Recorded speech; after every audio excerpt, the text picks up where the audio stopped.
বাবা-মায়ের সাথে এই ৮ টি আচরণ কখনোই করবেন না। নাম্বার ১, বাবা-মা যখন বৃদ্ধ হয়ে যায় তখন শিশুদের মতন আচরণ করে। তাদের শিশুসুলভ আচরণ দেখে তাদের সাথে ক্ষুব্ধ হবেন না।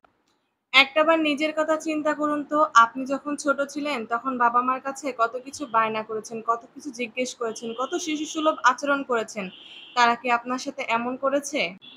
নাম্বার ২, অযথা হাত নাচিয়ে বা আঙুল উঁচিয়ে বাবা-মায়ের সাথে কথা বলা বন্ধ করুন। নাম্বার ৩, বাবা-মায়ের সাথে কখনো মেজাজ দেখিয়ে বা ঝাড়ি দিয়ে কথা বলবেন না।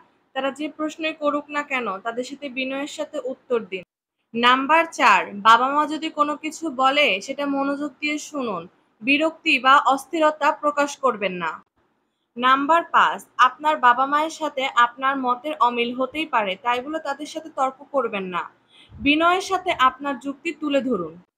নাম্বার ৬, মা-বাবা, গুরুজন, শিক্ষক তারা যে স্বরে কথা বলছেন সে স্বরে কখনোই কথা বলবেন না।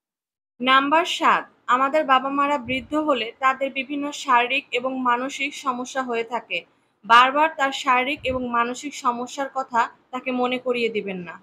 এবং নাম্বার ৮, বাবা-মাকে কখনো বুড়ো কিংবা বুড়ি বলে সম্বোধন করবেন না। পঙ্গুত্ব কিংবা কোনো শারীরিক সমস্যার কারণে বারবার আপনার বাবা-মাকে কিংবা কোনো বৃদ্ধ লোককে খোঁটা দিবেন না। এটা খুবই বাজে অভ্যাস। আল্লাহ আমাদের সবাইকে বোঝার তৌফিক দান করুক। আমিন।